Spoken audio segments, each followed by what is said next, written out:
What's happening? Thanks for joining me on this hump day. It is very much appreciated. And welcome to Everything Pats, a New England Patriots podcast. And boy, oh boy, this is one of those days where I'm going to be hosting the podcast, wishing I had a producer keeping an eye on Twitter throughout the entirety of this pod, because we have so much to get through. We have so much to get to. And if something breaks in the middle of this podcast, we, of course, are going to talk about that as well. There's just so much to cover. This is an exciting time, right? We're less than a week away until free agency. And there's a lot of talk. There's a lot of rumor. There's a lot of innuendo about what could be happening with the New England Patriots. Let's start with the breaking news. This just came out an hour or two ago. DK Metcalf has officially requested a trade from Seattle. Now, Schefter reports that Metcalf prefers a contender. Of course. I mean, I prefer to be rich. I'm sure all of you prefer to be rich. Of course, DK is already rich. But of course, he's going to prefer a contender. Have you ever heard of a trade request and a reporter come out and say, so-and-so has requested a trade, and he doesn't care where he goes? Doesn't matter if he goes to a loser. Excited to join a team that's won 4 games in back-to-back seasons. So the whole prefers a contender piece of this story is not a surprise. It's totally expected. I don't think it changes much at all. Because, again, I prefer to be rich. Doesn't mean I'm going to be rich. Now, let's go back. We start with the Boston Herald over the weekend. Andrew Callahan, Doug Kyde reported over the weekend that the Patriots had already kicked the tires on a possible DK Metcalf trade. So the Patriots have already been talking to Seattle. They've already been looking at Seattle. They've already been targeting DK Metcalf as part of their forever search for a wide receiver one. So we know the two teams have talked. We know the Patriots reached out to the Seahawks. Now, what was that conversation? I don't know. I don't know if at the time Seattle said, thanks, but no thanks. We're not looking to trade DK. I don't know if at that point they understood that DK wasn't necessarily happy in Seattle and that he would be looking to get out of there. I don't know what that conversation was like. I don't know how aggressive the Patriots were in that conversation, but we know that the two teams have spoken and that the Patriots called about Metcalf. Already, that's been done. Now, of course, that could mean some of the groundwork has been laid. The Patriots know what it's going to take to trade for DK Metcalf. They have a clear understanding as to how much it's going to cost them. Are they comfortable with that cost? I don't know. Now, a couple of disclaimers before we really dig into this stuff. And of course, I'm going to also cover my 2025 free agency plan today. Again, there's a lot to get to. I'll also let you know that on Friday, the plan is for Evan Lazar to join us to talk about free agency and preview what he would do and his thoughts on some of these things. Disclaimer number 1, every time, and I mean every single time, every single solitary time a big name is thrown out there as a possibility to land with the Patriots, a big name becomes available like Metcalf, every single time I will find it unlikely that that person lands in New England, because we've gone over this, whether it was Elliott Wolf last year in free agency or trying to trade for Brandon Ayuk, or it's Mike Vrabel and Stretch and Cowden and company this year trying to accomplish the same things. You are behind the 8 ball. If you are the Patriots, you're behind the 8 ball. It's an uphill climb. It's an uphill battle because Massachusetts is tough with the taxes. New England is not a sexy place to live, as we know. The team has not been good the last couple of years. The team has not been good for the vast majority of the past 5 years. And so that is going to hurt you. It's going to impact you. There's no doubt about that. So every time a name becomes available, I will say it's unlikely that that name ends up being a Patriot. So that's disclaimer number 1. Disclaimer number 2, I am well aware that DK Metcalf went on Katie Nolan's podcast, radio show, whatever it is. I'm well aware that Metcalf told Katie Nolan that he would not want to live in Massachusetts. I am very aware of those comments.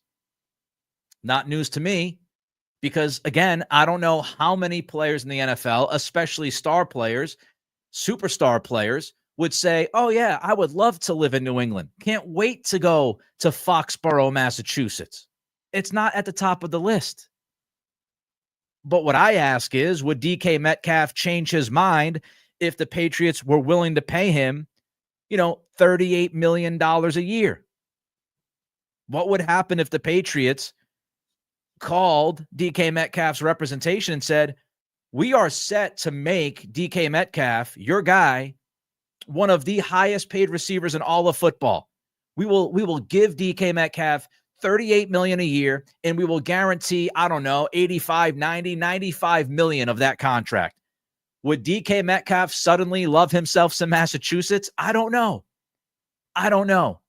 Maybe DK Metcalf knew the Patriots were interested in him, and he shut down the idea to try to drive the price from New England to make them feel desperate, that they would have to go over the top to bring him in with a new contract. So I'm well aware of the comments, but I also think if a team backs up the Brinks truck and offers him a gigantic contract, it's going to be difficult for him to say no. It's going to be difficult for Metcalf to say, no, thanks. I'm going to get that big of a contract somewhere else. What we also don't know is it's one thing to say no to Katie Nolan. It's an entirely different thing to say no to Mike Vrabel. It's an entirely different thing to say no to Drake May.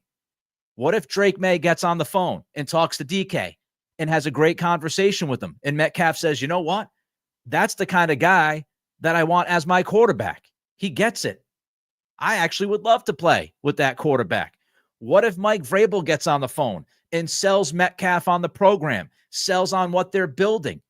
Maybe, just maybe, Mike Vrabel knows who might be coming in during this free agency period, and maybe he could sell Metcalf on some of the pieces that the Patriots are going to bring here to Gillette Stadium. So Katie Nolan, in a conversation on a podcast, on a radio show, I don't take much out of that. I really don't. Feelings can change. Money gets involved. Who are the other teams that are interested in DK? Does he have legitimate options? I would imagine he does. But what are those other options? What if Pittsburgh is interested in DK Metcalf? What if it comes down to the Steelers and the Patriots like it did for Brandon Ayuk last year, right? Everybody would think that all the teams that were competitors would be in on Brandon Ayuk. At the end of the day, it was Pittsburgh and it was New England trying to trade for him and get him away from San Francisco. And what happened, right? Ayuk stayed. Ayuk signed that deal. Now, maybe Brandon Ayuk will become a Patriot in the next couple of hours because that's been thrown out there. Maybe that's a possibility. Maybe that's a probability. But Brandon Ayuk was looking at it and said, the Patriots have a complete unknown at quarterback. I don't know if I can buy in on Drake May. Am I supposed to believe in a rookie quarterback? What if he stinks, right? So what if we have the same scenario with DK Metcalf? What if it's the Steelers and it's the Patriots? Will DK Metcalf want to go play for Pittsburgh and have Justin Fields as his quarterback? Maybe. Or would DK Metcalf want to go to New England and have Drake May be his quarterback? What if the Steelers, remember the Steelers came up short an awful lot, right? Came up money-wise very short in the Ayuk conversation. The Steelers were not going to pay Ayuk close to what the Patriots were willing to pay Ayuk. What if it's the same thing with DK Metcalf? What if DK Metcalf is met with the option of choosing a competitor who's going to pay him $30 million a year, and the Patriots who are willing to give him $36, $37, $38 million a year? Again, will that change DK Metcalf's thought process? I don't know. But I wouldn't guarantee that he's not going to be a Patriot because of what he told Katie Nolan during a podcast appearance. I just wouldn't. Things change. You have conversations with people. You figure out your real market. Are teams willing to give Seattle what the Patriots are willing to give as far as draft compensation? We don't know that. So there's just so many unknowns about this. I understand what's on the quote-unquote record with Katie Nolan, but things can change. One phone call from Vrabel, one phone call from Drake May, one phone call from Metcalf's agency telling him, yo, Patriots are going to go crazy. Patriots are going to go bananas to get you. They're willing to pay you X amount of money. The best deal we can get somewhere else is X amount of money. So you just don't know what's happening behind closed doors. Is it probable? No. As I said at the beginning, I'll always bet against it because of where the Patriots are right now. But is it impossible? Of course it's not impossible. Of course it's not. Now, I've got some other questions about DK, some other thoughts. Then I got to get into free agency. I got some super chats. But before I move forward with this podcast, this loaded podcast, don't forget to help us out. Click that thumbs up on the YouTube page as you watch us. More likes means more eyeballs. That's how we beat the algorithm. So don't forget to like the podcast. Don't forget to throw a comment in. And I understand many of you throwing comments in right now. It's a very busy time. I'll take Drake May's burner quickly before I get to some super chats. Tommy said something about Ayuk not being moved until 6-1. Well, here's the thing. Of course, if you move him after June 1st, then you have some nice wiggle room with the cap space and all that stuff. But here's the thing. The 49ers owe Ayuk a $23 million option bonus on April 1st. I don't think they want to pay that. So I think San Francisco has some urgency to get rid of Ayuk before April 1st because they don't want to be responsible for that money. Jordan Schultz just tweeted out sources DK Metcalf expected to draw interest from multiple teams, but dating back to last offseason, the Chargers were the one team that quietly but aggressively pursued him in trade talks, only to be rebuffed by Seattle. The Chargers remain in the receiver market this offseason. So obviously, the Chargers are going to be very interested in Metcalf. They were on my list of teams as possible matches for Metcalf. So we're going to have this come in, of course, throughout the day, throughout the next few hours of this team's interested, that team's interested. You know, you got a lot of stuff going on. But don't forget to like, don't forget to comment, and don't forget to subscribe. We want to hit 6,500 subscribers by the draft. So we got about 6 weeks or so to get 430 some odd subscribers. So don't forget to comment. Don't forget to like. Don't forget to subscribe. All right, before I continue with the DK Metcalf stuff, Maryland jumps in with a $25 super chat. Let's grab DK for 3 or 4 years. At 27, he should be pretty solid during the remainder of Drake's rookie deal. And that's another part of it, right, Maryland? It's a great point by Maryland. We can't forget that the Patriots have the Drake May contract on the books. So if you're going to spend, and if you're going to especially overspend on any talent, this is the time to do it because it helps your rookie quarterback, your sophomore quarterback, and he's on that rookie scaled contract. So you overpay now when you're not paying a ton of money for your quarterback, and hopefully you draft much better than you've drafted the last several years, especially at the wide receiver position. And while you're probably overpaying somebody like DK Metcalf or Ayuk or whoever, you're developing that next number one guy. So when Drake's contract hits the books, his extension hits the books, now you have a younger receiver making less money, and you have some, ways to maneuver. So it's a good point by Maryland. I appreciate the $25 super chat. Every dollar counts. The generosity means a lot to me. Vitalics with a $10 super chat. Just watched Lazar and Barth. They do a great job on Catch 22, both those guys. They propose number 4 and the Judon pick for Metcalf, moving back to Seattle's number 18. Maybe Seattle wants Sanders. Give DK the bag. I'm all for it. Have a great show. I would not want to move back from 4 to 18. I think that would be too much. I think it would be too much to give up. I would start the conversation with Metcalf, with Seattle. I'd start with the second-round pick. To me, I put the second-round pick on the table, and I can build from that. I'm not offering 4. Even if it means I go back to 18, I'm not offering that 4th pick. I'm not doing it. I think that would be an overpay as much as they need a number 1 receiver. So if that's what those guys said, I would disagree. I think that's a little bit too much. But thanks for the $10 super chat, Vitalics. Ryan jumps in, $2 super chat. Opinion on media saying DK isn't a scheme fit. Well, it's not necessarily a scheme fit. Ryan, it's the idea that Metcalf is not a great route runner. He's really not seen as a pristine route runner. He's not sharp, right? He's also struggled with the contested catch category, which is interesting. That is something that Mike Vrabel has brought up an awful lot. He likes receivers that can handle contested catches. In Metcalf, his pure number of contested catches is pretty high. But when you look at the rate of contested catches, he had a lot of contested targets, and his rate of contested catches is like 75th in the league. So you don't know if he's, the best route runner. He's probably not. He's not the best contested catch guy. However, again, you got to look at what options you have. And if you have to trade for somebody like Metcalf and bring in a legitimate number one wide receiver, he's not going to be perfect. I mean, I think what we've got to understand here is that nobody's perfect. If you trade for Ayuk, he's coming off ACL, MCL surgery. If you trade for Metcalf, he might not be the best route runner.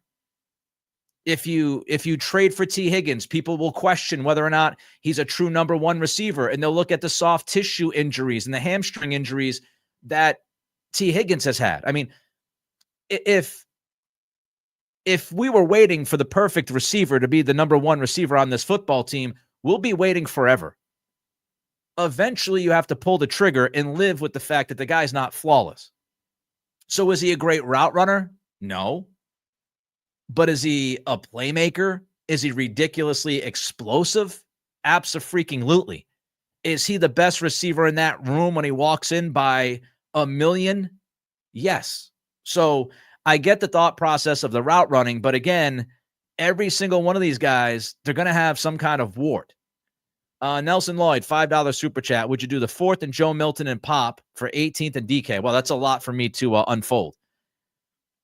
So the 4th overall pick, Joe Milton, Pop Douglas for 18 and DK. I don't want to give up the 4th pick. Even if I'm dropping back to just 18, I just don't want to give up that 4th pick. I don't want to drop that far back.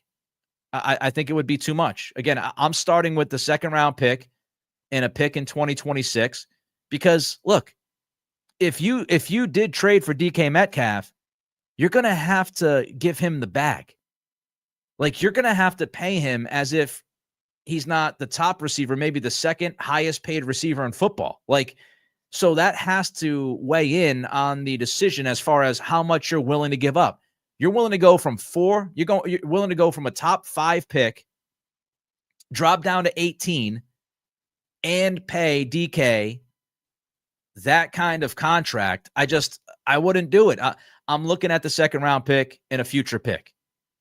That's what I would be looking at. Mr. Snoopy, would you swap 1s next year and next year's 3rd for Metcalf? Nope. A lot of people wondering if I'd swap the 1. I don't want to swap the 1. I don't want to leave the 4th pick. I'm not doing that. 2nd pick, 2nd round pick, I'm in. 2nd round pick and next year's 2nd round pick or 3rd round pick, whatever. I mean, I might even be amenable to, this year's 2nd round pick in a 1st from next season, thinking that I'm going to be better than I was this past year and crossing my fingers it's not a top 10 pick. But I'm not trading that 4th pick. I'm just not doing it, even if it's the swap. I don't want to drop down 14 spots and then pay DK Metcalf a boatload of money. I just personally, I wouldn't do it. It's a bridge too far. All right, let's get back to some more thoughts. Does DK Metcalf fit the Mike Vrabel mold? That's a legitimate question we have to ask. And what I mean by that is not, the contested catch radius, explosive play stuff. I'm not talking about that. I'm talking about personality. I'm talking about who DK Metcalf is in that locker room. Does he fit what Mike Vrabel wants as part of his team? When he looks at culture and he looks at building a team, is Metcalf the kind of guy that Vrabel is comfortable with? I don't know the answer to that. The only person that knows the answer to that is Vrabel. Now, what I would say, the fact that Andrew Callahan and Doug Kyed reported that the Patriots kicked the tires, that would make me believe that Metcalf would interest Vrabel, that Vrabel's not concerned, right? You don't kick the tires. You don't place a call if Vrabel says to you, I don't want DK Metcalf. He's had some things on the field, right? He's a very emotional guy. I don't think he'd be a great fit. If Vrabel felt that way, I don't think the Patriots kicked the tires. So the fact that the Patriots kicked the tires tells me that Vrabel would be okay with the idea of DK Metcalf in this locker room. And I know the question is also, would Vrabel be comfortable paying DK Metcalf and making him the highest paid receiver and the highest paid player in that locker room? Again, if you are calling about the player, you know what it's going to take. I don't think the Patriots are shocked by what they would have to pay Metcalf, money-wise or draft asset-wise. I don't think it'd be shocking. That's why you put the phone call in. So I would imagine that Vrabel's okay with Metcalf because of those phone calls that have already been placed. Now, what I would imagine the Patriots are okay with, I would imagine the Patriots are okay with giving up the second-round pick this year and another pick probably in next year's draft. I think the Patriots would be comfortable giving up a second and giving up a pick in next year's draft to go along with a big contract extension. The Patriots know. Vrabel, Stretch, Cowden, Wolf, everybody knows that if you're bringing in a DK Metcalf, you're going to have to pay him a ton of money. Everybody knows that. Everybody knows it. Now, again, do I think that DK Metcalf is going to be a Patriot? I don't, and I never think it's likely because of, the situation that's going on here. But whenever a number one receiver that's 27 years old, he doesn't turn 28 until the middle of December. So whenever a guy who's 27 years old and is a legitimate number one receiver and an explosive type receiver like DK Metcalf is, and fills a major positional need, yes, I'm interested. Yes, I'm doing everything that I can to land that player short of something crazy and egregious. So, yes, I would be in on DK, 100% in on DK. But I think it's more likely the Chargers end up with Metcalf or the Steelers end up with Metcalf. Again, the comments about Massachusetts, does he truly believe in this program? Does he want to join a team that's won 4 games back-to-back seasons? I think he'd rather go to some other teams, no doubt about it. But again, devil's in the details. How much money are those teams willing to offer? How much money are the Patriots willing to offer? What kind of assets are these teams willing to offer Seattle for DK? Does Seattle go to DK Metcalf and ask his opinion? Or do they just make this trade with full autonomy and say, no, that was the best deal. That's what we're taking. So it's worthwhile conversation. There's no doubt about it because the Patriots are desperate for a wide receiver one. They've got tons of cap space and tons of money that they can spend. They've got great draft capital. They've got a young quarterback that the league is excited about. So all of these conversations are worthwhile. And really what it means in the big picture is that there are more options, right? You've got Metcalf. Looks like Brandon Ayuk is certainly available from San Francisco again. So you've got him out there. Earlier today, Christian Kirk got released. That's another receiver. Now, I wouldn't put Kirk along with DK Metcalf as far as, value and impact. But Christian Kirk is a good NFL receiver. You've got other free agents. And here's the other thing I want to bring up. The other thought I had, and I tweeted this at Nick C Radio. If you want to follow me, it's right there at Nick C Radio. The other thought that I had was the impact that this story has on T. Higgins. This puts a lot of pressure on Cincinnati. This puts a ton of pressure on Cincy to get both Jamar Chase and Higgins done ASAP. Because the moment that Metcalf gets traded, numbers are going to be floated out there.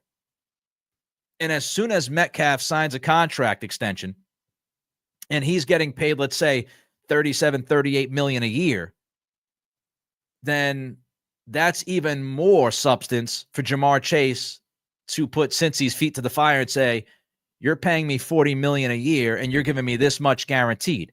Same thing for T. Higgins. T. Higgins can look at this trade and say, all right, so DK Metcalf is getting that kind of a contract. DK Metcalf is getting that kind of guaranteed money. And T. Higgins is going to up his asking price. So if you're Cincinnati, there is a ton of pressure on you as an organization to get those wide receiver contracts done quickly, because the Metcalf contract is going to impact the market, and it's going to impact T. Higgins' market, no doubt about it. I mean, you could argue that Jamar Chase is going to get $40 million a year no matter what, and you're probably right. But for T. Higgins, if since he's trying to offer T. Higgins around $30 million a year, and he's already not super happy about that, and then he sees DK Metcalf end up getting a deal that's, $36, $37 million a year, that's going to make T. Higgins bury his feet into the sand and say, I'm not going anywhere with you guys as far as contract goes. Like, you've got to pay me. So if we look at it right now, this DK Metcalf trade request has a trickle down, has a domino effect on other teams, including Cincinnati, in their plan right now to keep Higgins and Chase and Hendrickson. And then, of course, earlier today, we found out that Sam Hubbard is retiring. So a lot of moving parts. All right, I'm going to get to my free agency plan. Don't forget to like. Don't forget to comment. Don't forget to subscribe. Those three things are vital to the life of this podcast. We rebranded starting this past Monday, rebranded the Nick Cattle Show out, Everything Pats in, a New England Patriots podcast. Like, comment, subscribe. Spotify, Apple Pods. Don't forget to rate and review. All right, let's look at free agency. I'm going to lay out my plan, okay? I'm going to lay out my plan. I'm sure many of you will disagree with the plan. That is fine. It's fine. But I'm going to lay out the plan, and I'm going to give you names that I want the Patriots to sign on both sides of the football, okay? So let's start offensively. And let me start here. Not everybody that you want is going to sign with you. We all understand that. And so I'm trying to balance out the top names, the top desired guys, and some realistic goals, which is to say, my free agency plan will never give you 15 of the very tippity top names on the market, because that is completely delusional, unrealistic. Free agency is not a fix-all. It all starts with the draft. We know that. The way that the Patriots will find sustained success is by drafting. Year in, year out, drafting well. That's what it's all about. But you can certainly get better, especially when your roster looks like the Patriots roster. You can certainly get better in this free agency. So here's my plan. Again, understanding that not everybody that you want to sign is going to sign. But here is my realistic, hopeful free agency plan. Offensively, left tackle, we all know who it's going to be. It's Ronnie Stanley. I'm going out. I'm dumping the bag on Ronnie Stanley. 3 years, $75 million contract, $25 million a year. Reportedly, Ravens are willing to go from like $20 to $23 million a year. I would go to $25 million a year to try to secure the player. I start with Ronnie Stanley, 3 years, $75 million. But I don't stop there at tackle. I'm then also going to sign Jedrick Wills. Now, Jedrick Wills is an interesting guy. He's still younger, a former top 10 pick, tons of potential, right? Athleticism. But he's been struggling in Cleveland, and that means his market is going to be lower. So I'm going to sign Jedrick Wills to a 1-year, $4 million contract. And Jedrick Wills is going to be my insurance for Ronnie Stanley if he gets hurt. If Stanley doesn't get hurt, Jedrick Wills is my plan at right tackle. And if Jedrick Wills loses the right tackle competition against, let's say, Caden Wallace, then Jedrick Wills is my swing tackle. So you've got a young guy on a 1-year deal, short money, who has the potential, former top 10 pick. I'm not asking him to be my starting left tackle. I would want him to be my right tackle. If I could have Wills on the right side, because he's played on the right side, played in college on the right side. He's played a number of times in Cleveland on the right side. If I could have Ronnie Stanley as my left tackle, Jedrick Wills as my right tackle, I would love that. So I'd go right after Stanley, priority number 1. Then I would sign Jedrick Wills for some insurance, and hopefully he starts on the right side. I'm not done with the offensive line. I want to address left guard. So I'm also going to go out and I'm going to offer Tevin Jenkins a 3-year, $36 million contract, $12 million a year, probably more than what he's going to get offered elsewhere. I'm going out and I'm dumping $12 million a year on Tevin Jenkins for the next 3 years. Tevin Jenkins was the 18th overall ranked guard from Pro Football Focus. He's 15th this past year in pass blocking. Ronnie Stanley, Tevin Jenkins on your left side is, I think, as good as you could ask for. The other thing I like about Jenkins is that he obviously would be coming from Chicago. Jason Hotailing, who's your assistant offensive line coach, who was the offensive line coach in Tennessee under Mike Vrabel, Hotailing was in Chicago last year as the assistant offensive lines coach. And, of course, Thomas Brown, who's your tight ends coach and passing game coordinator, he was also in Chicago last year. So you have two coaches on your staff that have direct knowledge, intel of who Jenkins is and what he can do. Jedrick Wills was in Cleveland last year. Of course, Mike Vrabel was in Cleveland last year, and Vrabel worked with the offensive line. So Jedrick Wills, Tevin Jenkins, both guys have connections to this coaching staff, which I think is important. So that's my big time moves there on the O-line, right? Ronnie Stanley, left tackle, Jedrick Wills, right tackle, 1-year deal, short money, prove it kind of contract. Tevin Jenkins, my left guard, 3 years, $36 million. I'm not done with the offensive line. I'm also going to sign Brady Christensen. Who? Brady Christensen. Interior offensive lineman, plays center. But here's the thing about Christensen. He can play all 5 offensive line positions. He's not going to cost you a lot of money. I'd give Christensen a 2-year, $5 million deal. And now I have a guy that can play all 5 positions.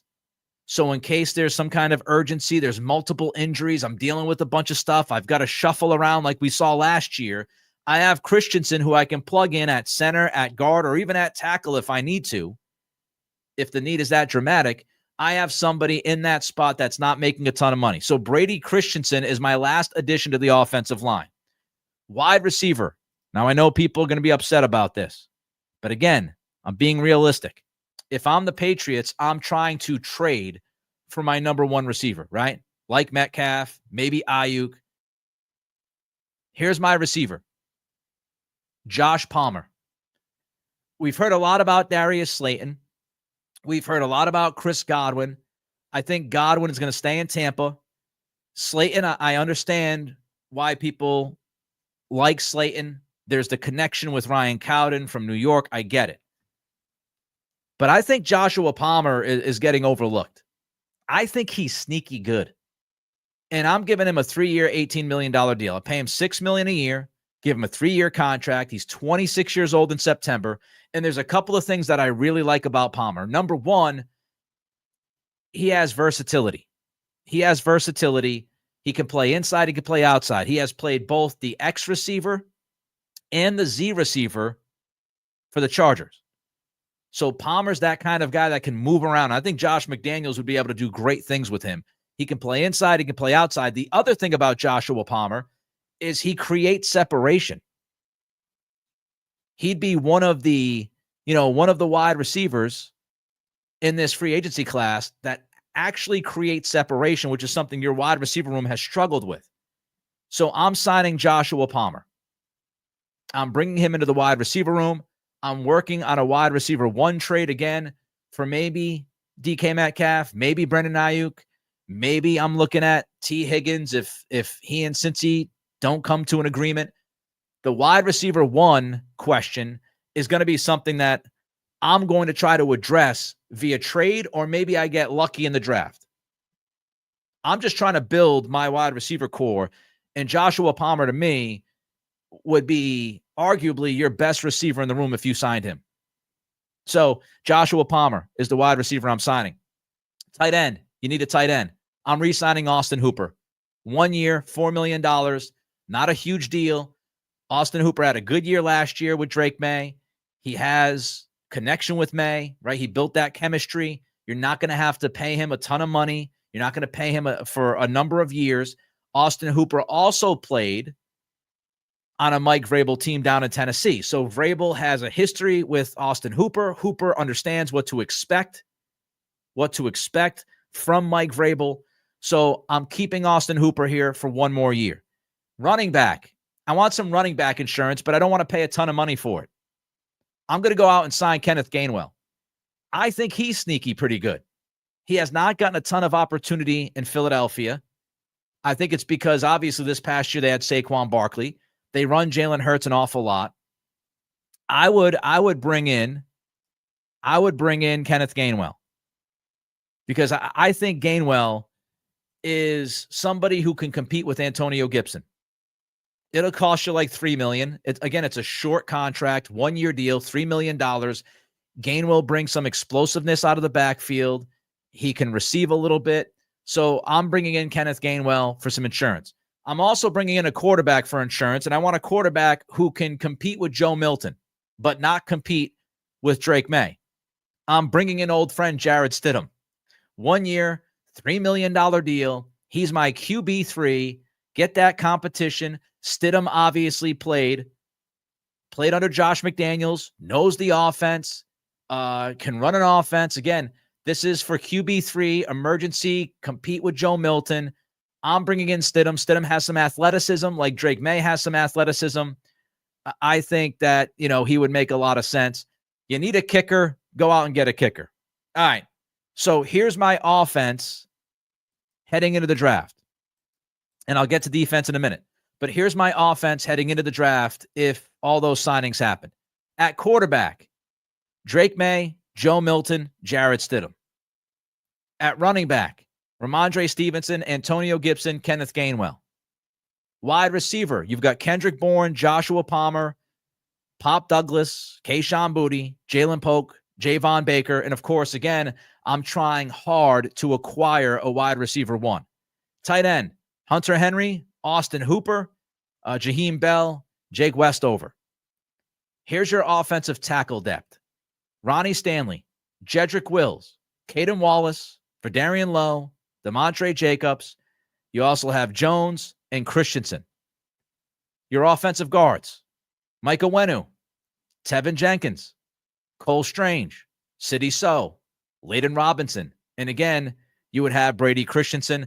And at center, you have David Andrews, Ben Brown, again, Christensen, who plays center, and Jake Andrews. So that's what you have heading into the draft. I think that gives you a competitive team. I think that gives you a better team. And I that absolutely opens up opportunities during the draft to get the best player available. All right, let's get into defense. Don't forget, like, comment, subscribe. Let's build the numbers. Let's attack this algorithm. Let's help out the community. Every like, every comment helps us. And of course, when you subscribe, that helps us as well, trying to get to 6,500 subscriptions. Mr. Snoopy, I love it. Wilson Stanley, linebacker Sherwood, and Nick Bolton. Getting a defense now. Mr. Snoopy. All right, so here's my defensive free agency plan. And again, I will say this. Not everyone you want is going to sign with you. I'm trying to balance the top desires along with realistic goals, and free agency is not a fix-all. So here is my defensive free agency plan. I'm starting with Milton Williams. We've heard his name a lot. Patriots reportedly going to go hard after Milton Williams. I like him a lot. 3 years, $75 million. I think you're going to have to overpay. He's not worth $25 million a year, but Milton Williams on that interior, I think he's a perfect fit for what Mike Vrabel and Terrell Williams wants to do with interior defensive line, which is they want to get up the field. They want to pressure the quarterback. They want to be aggressive. They don't want these, two gapping defensive tackles anymore. That's why Devon Godshaw is going to be gone. So Milton Williams, yes, and then you keep your fingers crossed. Keep your fingers crossed that Christian Barmore is healthy. Because if you have Milton Williams and Christian Barmore in the middle of your defensive line, you're starting somewhere. And then you've got Keon White. You got those three guys, you feel pretty good, right? You feel pretty good about that interior defensive line, especially the way that Vrabel wants to play. Keep that in mind because I'm going to re-sign Daniel Akwale. Again, this is not a huge deal. It's a one-year deal, $3 million. Why do I want to re-sign Aquale? Because Aquale is somebody who, again, fits the mold of Terrell Williams and Mike Vrabel. Aquale is not a two-gapping interior defensive lineman. He's a guy who gets pressure on the quarterback, likes rushing up the middle. We've seen that over and over again. So I think Aquale gives you some depth on the interior defensive line. Defensive end, we've talked about edge. Patriots need edge players. I'm going with Azeez Ojulari. He's got the connection with Ryan Cowden playing in New York. I don't think it's going to take you a ton of money. I go 2 years, $16 million. So $8 million a year for Azeez Ojulari. He gives you a presence on the edge. He fits the mold of Terrell Williams and Mike Vrabel. He's going to get after the quarterback, pins his ears back. That's what they do. So I will go with Ojulari. Now let's look at the secondary. I'm going to sign DJ Reed, cornerback, Cincinnati, and the Jets. 3 years, $45 million deal. If you can have Christian Gonzalez and DJ Reed as your starting cornerbacks, you're doing something. So 3 years, $45 million, $15 million a year for Reed. And I think Gonzalez and Reed is a damn good 1-2 combination at cornerback. But I'm not done at cornerback. Mike Vrabel talked about how important the nickel position is now in the NFL. I'm going to go out and I'm going to sign Kendall Fuller. Kendall Fuller was somebody who had really, really built a very good career for himself in the NFL. And then he had a down year. He had some injuries. I don't think you'd have to pay him a ton of money, but he's been good.